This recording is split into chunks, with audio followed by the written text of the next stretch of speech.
Hello. I've spent the bulk of my adult life working at community building and issues of sustainability. And I'd like to suggest today that learning effective collaboration is perhaps the most essential and elusive pursuit that we can pursue towards sustainability. In a lot of ways, this is a culmination of my work. I've worked in a variety of ways. I've been a green builder, and I've been a community builder. I'm a former pastor. I've worked at community building in a spiritual setting. I've also lived in intentional community.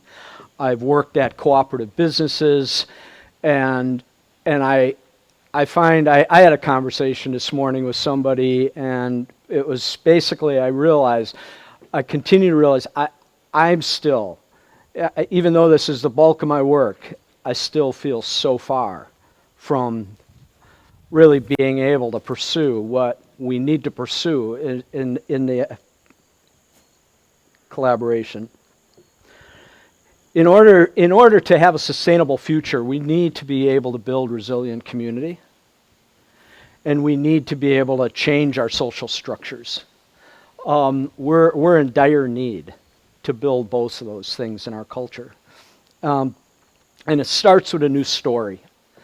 The story we are currently enmeshed in is a story of drama and codependency. And it's a story that's based in fear, control, blame, shame, and alienation. Anybody notice what's going on with politics today? Anybody know what's going on in our neighborhood? A lot of times, we just met a neighbor. We asked this neighbor, so do you know the name of the person next door? He said, oh, no, I don't. I said, oh, did you just move into the neighborhood? He said, no, I've been living here for 15 years. We're alienated. And the results of our alienation are we're mired in environmental issues, economic challenges, and social disconnect. And the story we need to shift to, and it is a shift. I think it's an internal shift. It's not just something we need to learn in our head, but it's an internal shift to empowerment and co-creation, where we base the start of our story on trust, authenticity, acceptance, empathy, and community. And that's not an easy thing because we've been wounded, and we live in a wounded world. And it's not easy necessarily to take that first step of trust. And yet, if we don't base our relationships on trust, we're not going to get anywhere. I often, and I've been burnt a lot of times in my life, and when I get burnt, it's usually because I trusted somebody that turned out to not necessarily be what I was hoping for. And I've sat back many times thinking, why do I keep doing this? Why do I keep trusting when I know that 90% of the time, maybe it doesn't quite work out? And I think I realized that it's the woundedness that in their life, in their story, and my story, that keeps trust from really happening. But I also realized that I'd rather trust and get burnt than to live my life based on distrust and guarding myself and continuing to cultivate a sense of security that's really not secure, but gives me an illusion of security. And I think that's what we're all live under, is a lot of illusion. But the hope of a healthy environment, a gift economy, and a collaborative culture, a culture that really cares and takes care of one another. The reason we fear is because we know we're alone. We know that no one's going to take care of us. So we build up security in ways that, and so we pursue a life, an economy that is based on security rather than gift. And we're never called out to be who we are. And we never call out each other to be who they are because we're too busy. We're too busy making sure we're secure and we're okay.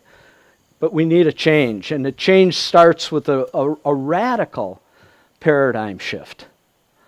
And that shift includes a holistic vision of a multiple bottom line, where we consider how all of these things affect one another, and we design what we do in a way that works towards a healthy environment, a vibrant economy, and an equitable society. And that's not easy because it's not just on paper. It starts with the heart. We consider that there's multiple stakeholders in everything we do. Everything we do affects everybody we touch, everything we touch. Every thought we have, every word we speak resonates throughout our world. We need a culture that works really on from the sense of a team, that we're going in the same direction. That we create structures that allow us to design the kind of life and collaboration that's new and exciting, and creates the results that we really want. We can't change.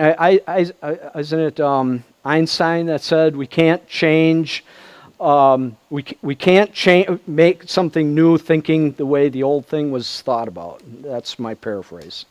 But we can't think in the terms we've been taught. We've got to create totally new structures. And we've got to work at cultural transformation. I really like to think about cultural transformation same way you think about making sourdough bread. And when you make sourdough bread, or you do organic gardening, you're cultivating the kind of microorganisms that are going to overpower the other microorganisms. And we've got to realize we have both seeds inside of us, and it's what we feed, just like what we feed in the sourdough bread that creates a loaf that's wonderful to eat and that satisfies us on very deep levels, or we get a rotten lump of dough that we throw out. And we're on the verge of a society. We don't know which way we're going to go. And my story has led me to a path. So I started out with talking about a co-creative path. And the path starts with, and I realized this path very clearly in the last couple of years as I've been working on kind of putting what my life's work into this package I've been working on. I've worked with groups. I work with groups to help them make decisions in a participatory way. And I realized as I'm working with these groups, almost every time we start talking about decisions and we say, wait a minute, before we start working on decisions, let's talk about how you got to the place you're making the decisions the way you're getting. And so this kind of evolved into a path, and it starts with intention. And intention, in my mind, has everything to do with awareness. It has to do with the level of consciousness we're operating on. I don't mean that in some kind of cosmic way. I'm talking about are we operating out of subconscious motivations? Are we operating out of stories we're telling ourselves based on our history? Are we operating out of the present moment reality? Are we operating out of the story that's actually happening, or are we operating out of the story that we've created or have been fed? It's our intention to relate or control. One of my favorite authors on communication says communication starts with an understanding of, are you trying to relate or are you trying to control? And that only comes from deep inner journey to understand our own motivation.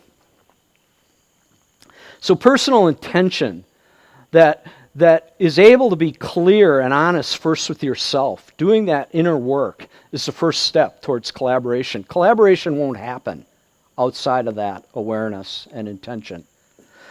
Relational connection is the next piece. How do we really connect with one another on a deep level? How do we get to a place where we really understand the other person's story, where we feel their feelings, where we experience their needs, where we understand their values, where we listen at a deeper level than what we normally listen to? But the first thing we need to do in that is understand the story itself. Because half of the time, if not 90% of the time, as we listen to somebody, we're telling ourselves a story about what they're saying. And we've got to be clear in our a way that we connect with each other, really from the heart. We're so much operate in our head, we really don't connect with each other's pain. And unless we embrace each other's pain, we'll never get to a place of collaboration. We'll just be fighting about whose opinion is right and whose opinion is wrong, whose agenda is first and whose agenda is last. The alignment comes next. And alignment, what I talk about in alignment is, are we operating on from are we operating from the same values? Are we operating with the same expectations? Do we come to the table in a way that really looks at each other's needs and wants and values and expectations and works to align ourselves, or maybe walk away and say, maybe there's a better place for you to fit or for me to fit in what we're working on? How do we align ourselves in a way that goes to the core and really understands? If Congress did that at this point, we'd be in a different place this week than we were last week. If people started to understand what was at the depth of things, rather than living from an ideological place. I work with community building, and almost always I get into groups that start talking about community.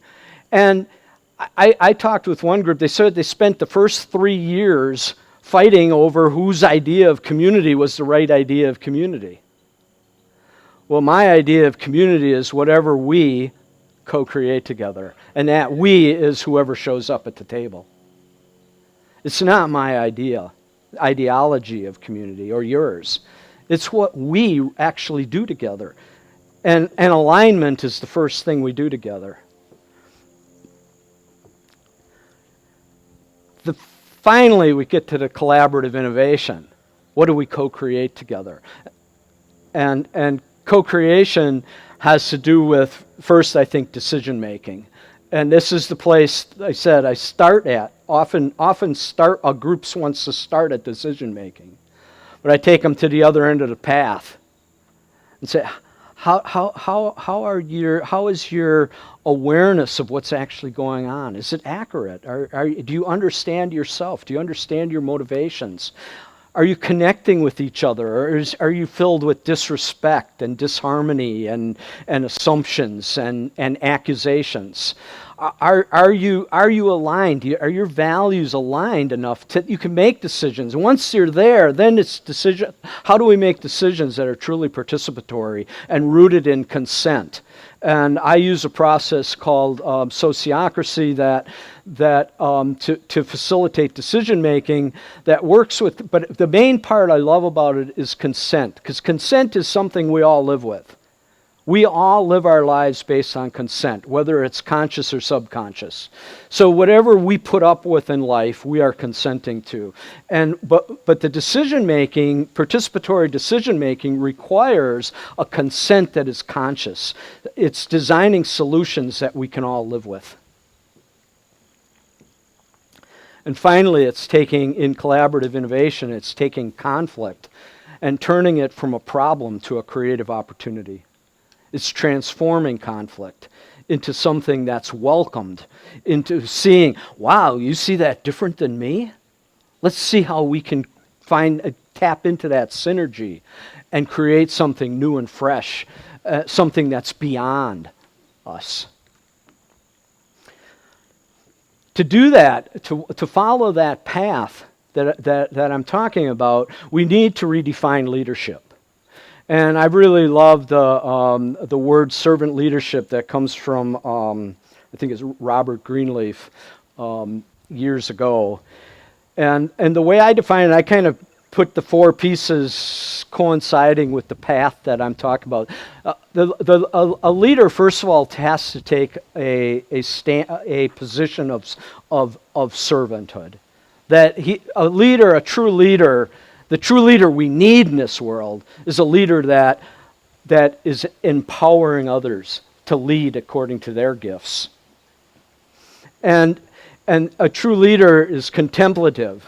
A true leader is compassionate.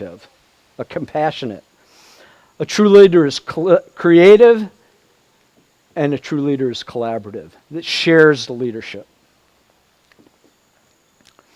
And in order to get there, in order to follow that path, I have found some wonderful tools, and I call them integrative tools because I don't think one works without the other. You can focus on one and not get there. Emotional intelligence, I'm not going to talk too much about these. I'll just basically introduce them. But emotional intelligence works on our understanding, awareness of our own emotion and managing it, as well as understanding the relationships we're in and managing those. Heart coherence, which is basically comes from the Center of or the Institute of Heart Math, which is all about a mindfulness practice that shifts our energy and centers ourselves in our heart and in positive, appreciative emotion, where we live our lives out of the appreciative energy rather than out of the problematic, victimizing energy that we're so drawn to. Conscious communication, that I've already talked a little bit about, but there's many aspects of communicating in a way that's truly conscious, that comes from a place of awareness. Relational design, where we are intentional about designing our relationships according to those values and expectations I talked about. The participatory decision making that I've already talked about. And a conflict transformation.